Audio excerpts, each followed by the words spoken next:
We had previously come to the conclusion that the definition of leadership being the ability to achieve the result through people is, in a sense, flawed. And the reason for that is that, in a sense, there's two things that you can do to people in order to achieve a result through them. You can either compel them or you can persuade them. The problem with compelling people is that they will feel bullied, and over a period of time they'll resist you. Persuading people is even worse because they feel you're manipulating them, and they'll basically come out in conflict against you. So we concluded that, in fact, if that's your definition of leadership, you're likely to cultivate people who aren't going to work for you because they want to, but rather because they have to.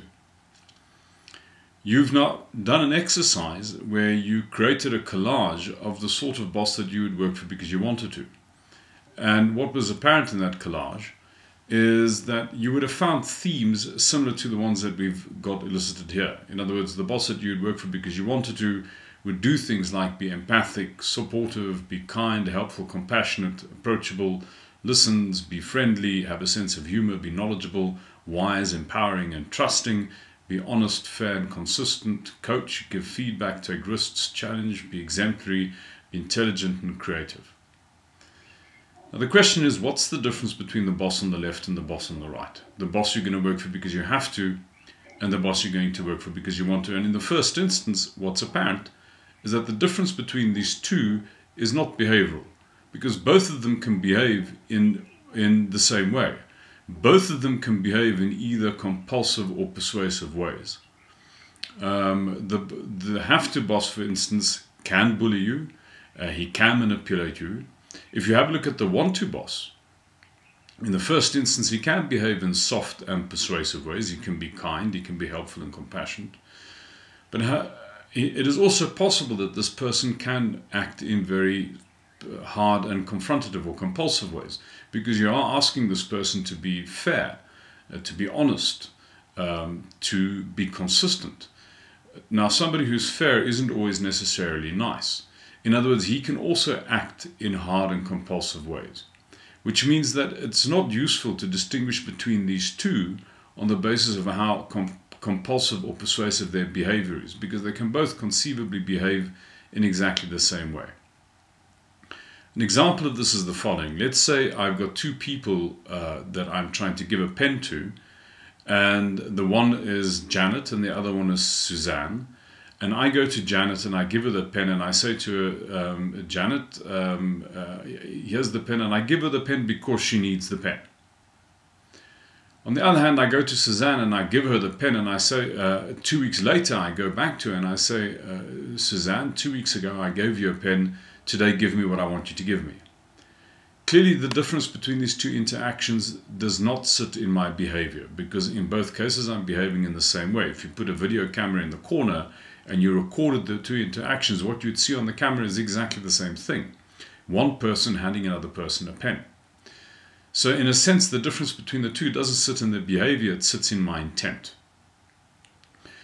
If we viewed my behavior in the case of Janet, in other words, the person that I gave the pen to because she needed the pen, that would be consistent with the person on the right, the boss you'd work for because you wanted to.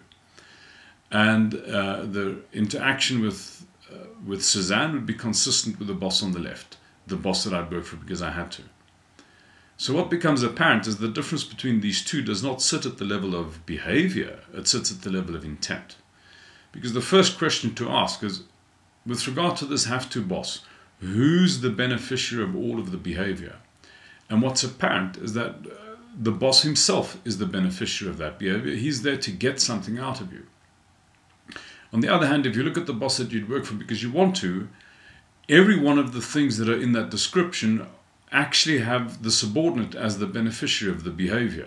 I mean, you didn't say, for example, be empathic with me and you, or support me and you, be kind with me and you. You're saying be empathic with me, support me, be kind to me. In other words, you yourself are the beneficiary of this behavior. The person is in the relationship to give something to you. Which suggests that the difference between the boss that you're going to work for because you have to and the boss that you're going to work for because you want to does not sit at the level of behavior, it sits at the level of their intent. This distinction is immensely important because this distinction is the distinction between managing and leading.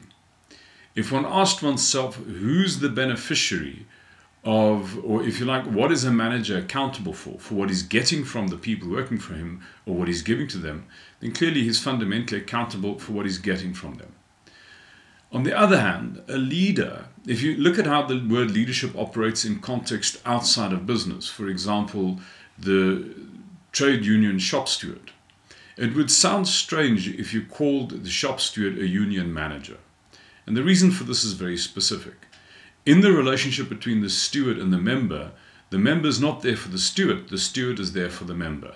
In other words, the leader is the steward, is the custodian, is the one who's supposed to be doing the giving here, which suggests that it is far more appropriate to describe the role that the union leader plays as a leader rather than as a manager. A further important point to bear in mind with regard to this distinction is that this is also the distinction between control and power. Because in the first instance, the question is who's genuinely powerful? The person you're going to work for because you have to, or the person that you're going to work for because you want to? And clearly the person who's got real power is the person that you work for because you want to. And in a sense, the reason is obvious. If you work for somebody because you want to, and that person asks you to do something, you will do it with commitment. You will do it with pleasure. In a sense, you are loyal to the person. You give them the right to ask you to do things. You are on their side. Which means to say, when you work for somebody because you want to, that person has genuine power. On the other hand, if we consider the distinction between the Tony and the Fred interactions, and as we indicated before, I go to Tony and I say to Tony, Tony, in 1980 I did the thing that you have to do and what I did worked. Don't argue with me, shut up and go and do what I did. And to Fred, I say to him, Fred, in 1980 I did the thing that you have to do and what I did worked. It might be helpful to you, take a look at it. Clearly, if this is consistent with my behavior in both cases, the question is, who's bound to become loyal to me over time? And clearly, Fred is bound to become loyal to me over time. Which means to say, of the two, who's going to be work for me because he wants to, and clearly it'll be Fred who will work for me because he wants to. That suggests that of the two, it is in the case of Fred where I have power. However, the question to ask here is in which one of these two interactions am I trying to control the outcome? And clearly it is in the Tony case where I'm trying to control the outcome. In order for me to have the Fred interaction, I have to be willing to entrust the outcome to him, which means I personally lose control over the outcome. Now this is very important because it suggests that control and power are actually mutually exclusive things. We're very sloppy with the use of these two words. They don't mean the same thing at all. In fact, you only have power based on the degree to which you're willing to forego control. So if we look at the difference between the boss you're going to work for because you have to and the boss that you're going to work for because you want to, clearly it is in the relationship with the boss that you work for because you have to that the essence of that relationship is about control. So the intent of a manager is to get something out of people working for him. He therefore wants to predict the outcome. He therefore will be in the relationship to control the people working for him. On the other hand, the leader is there to give something to his people, and because that is the case, they become loyal to him and he becomes powerful.